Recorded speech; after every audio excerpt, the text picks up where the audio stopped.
দক্ষিণের জেলা বরিশালের খবর জানাতে এবারে যুক্ত আছেন সহকর্মী মর্তুজা জুয়েল। আমরা সরাসরি চলে যাচ্ছি মর্তুজা জুয়েলের কাছে। মর্তুজা, আজ একই সঙ্গে জাতীয় নির্বাচন এবং গণভোট অনুষ্ঠিত হচ্ছে।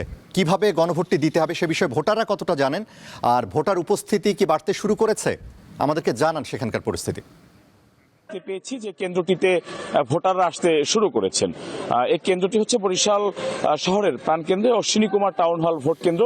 আমরা দেখতে পাচ্ছি এখানে যে নারী এবং পুরুষ ভোটার তারা কিন্তু পৃথক লাইনে এখানে সারিবদ্ধভাবে অবস্থান নিয়েছেন। ঠিক 7:30 থেকে তারা ভোট কেন্দ্রে প্রবেশ করে ভোট প্রয়োগ করবেন। এই কেন্দ্রটি হচ্ছে মূলত এখানকার যিনি দায়িত্বপ্রাপ্ত প্রিজাইডিং কর্মকর্তা রয়েছেন তিনি আমাদেরকে বলেছেন যে 423 জন রয়েছে পুরুষ ভোটার, 6টি বুথ রয়েছে ভিতরে নারী এবং 423 জন রয়েছে পুরুষ ভোটার, 6টি বুথ রয়েছে ভিতরে নারী এবং পুরুষদের জন্য পৃথক পৃথক দুপাশে বুথ তৈরি করা হয়েছে। এদিকে গণভোট সম্পর্কে যারা শহরের নাগরিক যারা রয়েছেন তারা কিন্তু বেশ সচেতন। তারা গণভোটের যে বিষয়গুলো কি প্রক্রিয়ার মাধ্যমে গণভোট প্রয়োগ করতে হবে এবং গণভোট প্রয়োগ করলে এর ফলাফল হা হলে নাগরিকদের কি লাভ হবে, না হলে কি লাভ হবে, এই বিষয়টি কিন্তু তারা বেশ অবগত, সচেতন মহল। তবে আমরা প্রত্যন্ত এলাকাগুলো যেখানে রয়েছে চর অঞ্চল কিংবা গ্রাম এলাকা, দুর্গম এলাকা, সেখানে কিন্তু আসলে নাগরিকরা গণভোট সম্পর্কে তারা জেনেছেন, কিন্তু গণভোটের যে ব্যাপ্তি এর পেছনে আসলে যে বৃহৎ যে ব্যাখ্যাগুলো রয়েছে হা কিংবা না এর ক্ষেত্রে সে বিষয়গুলো তারা খুব বেশি সচেতন না হলেও তারা জানেন যে জাতীয় নির্বাচন এবং প্রার্থীকে ভোট প্রয়োগের পাশাপাশি গণভোটে তাদের একটি রায় দিতে হবে একই সঙ্গে ব্যালটের মাধ্যমে, সেটা হা হোক কিংবা না হোক। এই বিষয়টি তারা জ্ঞাত আছেন।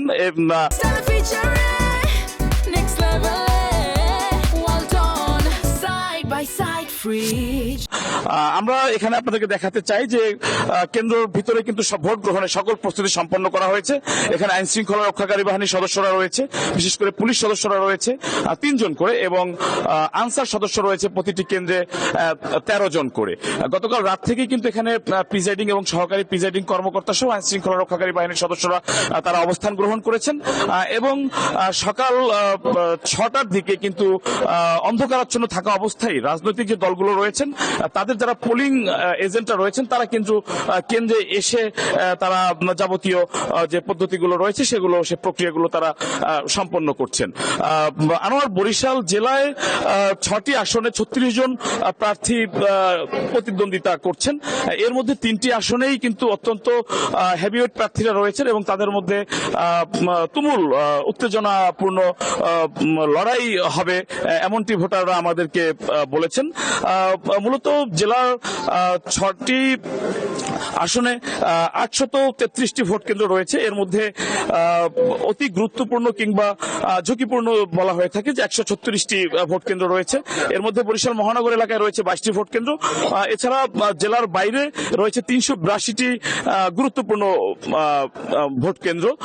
জেলায় 1500 বরিশাল মহানগর এলাকায় 1500 পুলিশ সদস্য মোতায়েন করা হয়েছে। তারা কিন্তু ভোট কেন্দ্রগুলোতে বিভক্ত হয়ে দায়িত্ব পালন করছেন। একই সঙ্গে সেনাবাহিনী, বিজিবি সহ অন্যান্য যে আইন শৃঙ্খলা রক্ষাকারী বাহিনীর সদস্যরা রয়েছে তারা কিন্তু নিয়মিত টহল প্রদান করছেন নগরী জুড়ে সহ অন্যান্য জেলা জুড়ে। এখন পর্যন্ত আনোয়ার, ভোটকে কেন্দ্র করে কোনো ধরনের রাজনৈতিক সহিংসতা কিংবা বড় ধরনের কোনো অপ্রীতিকর ঘটনার সংবাদ এখন পর্যন্ত আমরা পাইনি। ভোটারদের স্বতঃস্ফূর্ত অংশগ্রহণ হবে বেলা বাড়ার সঙ্গে সঙ্গে, এমনটি প্রত্যাশা করা হচ্ছে এবং সুষ্ঠু সুন্দর একটি নির্বাচন অনুষ্ঠিত হবে এমনটি প্রত্যাশা করছেন সকলেই। আনোয়ার, এই ছিল বরিশাল অশ্বিনী কুমার টাউন হল কেন্দ্র থেকে ভোট গ্রহণের প্রস্তুতির এখন পর্যন্ত তথ্য। জি মর্তুজা, আপনাকে ধন্যবাদ। বরিশাল থেকে জানাচ্ছিলেন সহকর্মী মর্তুজা জুয়েল।